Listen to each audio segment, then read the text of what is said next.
예, 오늘은 이동용 에어컨 200% 활용하는 방법입니다. 이동용 에어컨 같은 경우에 이제 본체에서 나는 열이나 아니면 열풍을 배출하는 그 호스 같은 데서 나는 그런 열기도 문제지만 흡입해서 내보내는 공기량이 많아서 방이 약간 진공 상태처럼 외부 공기를 빨아들이는 상태가 되거든요. 창문 틈이나 방문 틈을 통해서 뜨거운 공기들이 빨려 들어오면서 이게 냉방이 잘 안 되나 뭐 이런 생각이 처음엔 들었거든요. 그래서 처음으로 해본 방법이 이제 배출 자바라 호스를 열풍에 연결되어 있던 걸 냉풍에 연결을 하고 본체를 베란다 밖으로 빼고 냉풍 호스만 방 안으로 해서 사용을 했었는데, 본체를 안에 두고 냉방을 하는 것보다 냉방 효율이 좋아지긴 하는데 본체가 밖에 있다 보니까 흡입구로 외부 공기가 들어가고 방 안에 공기가 들어가지 못하다 보니까 온도 조절이 안 되고요, 제습이 안 돼서 시원해지긴 하는데 좀 끄급한 느낌? 이런 게 있는 게 문제였는데, 그래서 흡입구 쪽을 박스로 전체를 덮어가지고 관을 만들어서 방 안 그 문틈으로 빼서 냉기도 방 안으로 들어오고 방 안의 공기도 흡입구로 들어갈 수 있게 했었거든요.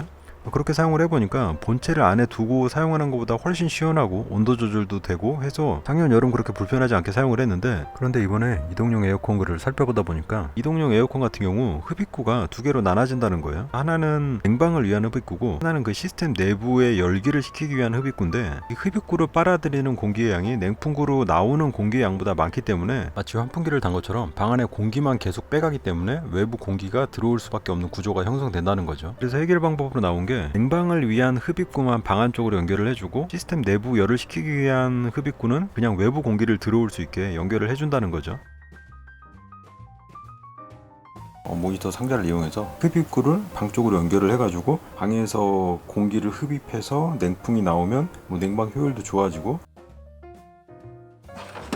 일단 두께는 전에 한번 만들어 보니까 너무 두꺼울 필요 없더라고요. 그냥 공기가 통할 수 있을 한 이 정도 높이만 있으면 되니까 이 옆에다가 박스를 붙여가지고 이렇게 확장해서 문틈 사이로 옆에 공간은 이 정도면 충분한 것 같고, 이 높이가 지금 관이랑 맞닿으니까 여기서 이제 박스를 연결해가지고 약간 아래쪽으로 좁게 만들어서 이 앞쪽으로 연결 관식으로 박스를 만든 다음에 마무리는 글루건 같은 거 이용해서 포시엠에서 이 흡입구 연결 관 같은 걸 하나 이렇게 만들어가지고 판매하면 좋을 것 같은데, 한 1, 2만 원 정도에 고객센터에 문의해보니까 그런 건 없다고 하더라고요.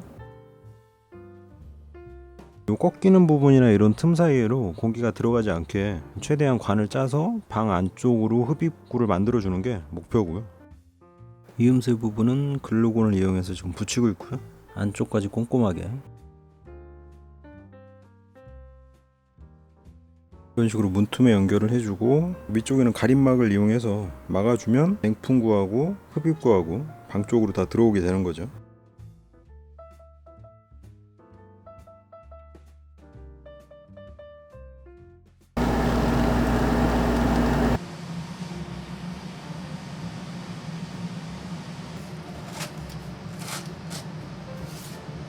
흡입구 하나는 방 내부 공기를 흡입해서 그걸 다시 냉각하는 데 사용이 되고, 또 하나의 흡입구는 외부 공기를 흡입해 가지고 이 기기 내부를 식히는 데 사용이 되고, 이제 그게 같이 그 열풍관을 통해서 밖으로 배출이 되는 건데, 그 과정에서 얘가 흡입을 워낙 세게 하다 보니까 방 안에 꼭 음압이 걸린 것처럼 그 외부 공기가 막 빨려 들어오거든요. 창틀이나 문틈을 통해서. 그러면서 냉방 효과가 좀 떨어지는 감이 없잖아 있는데, 그걸 해결하기 위해선 방 안 내부 공기를 흡입하는 흡입구는 방 안쪽으로 연결을 해주고, 그 에어컨 내부를 냉각하기 위한 그 흡입구는 그냥 외부 공기를 들어가게 해주면 방 안의 공기를 그만큼 덜 빨아들이고, 이제 나오는 공기하고 흡입구로 흡입되는 공기의 양이 맞아서 그 음압이 걸린 것처럼 외부 공기가 막 빨려 들어오고 이런 현상이 좀 줄어든다고 하더라고요.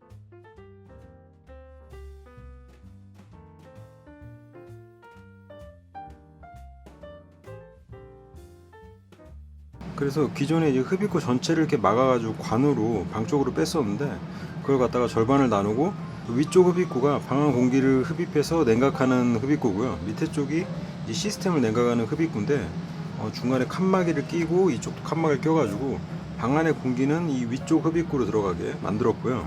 밑에 흡입구는 이 밑에 이렇게 잘라가지고 외부 공기를 흡입할 수 있게 만들었고, 지금 본체를 밖에 놔두고 냉풍관을 방 안으로 연결해 놓은 상태이기 때문에 이렇게 하면은 이쪽이 이제 방 안의 공기를 빨아들이지 않으니까 음압이 걸리는 것처럼 그런 현상이 좀 줄어드는 거죠. 아무튼 이렇게 했더니 효과는 확실하네요.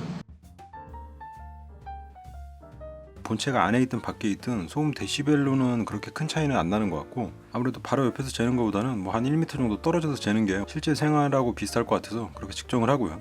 그리고 에어컨 소음 측정은 냉방일 때랑 이제 송풍일 때랑 약풍, 중풍, 강풍 이런 식으로 골고루 한번 측정을 해보려고 합니다. 지금은 송풍 모드에서 약풍, 중풍,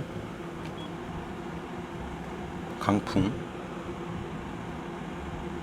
약풍하고 강풍하고 데시벨 차이는 뭐 한 2, 3 정도 나는 것 같고 한 50데시벨 정도라고 생각하면 될 것 같아요. 냉방이 돌아가는 상태고 약풍이고요. 냉방의 중풍, 냉방의 강풍. 이게 한 1m 정도 떨어지다 보니까 소음이 좀 줄어든 경향도 있고, 그리고 냉방하고 송풍하고 어차피 바람 소리가 주된 소음의 원인이기 때문에 데시벨에선 그렇게 큰 차이는 안 나고요. 보통 한 50데시벨 내외라고 그냥 보면 될 것 같고, 그럼 이번에는 본체 위에서 한번 바로 측정을 해보도록 하죠.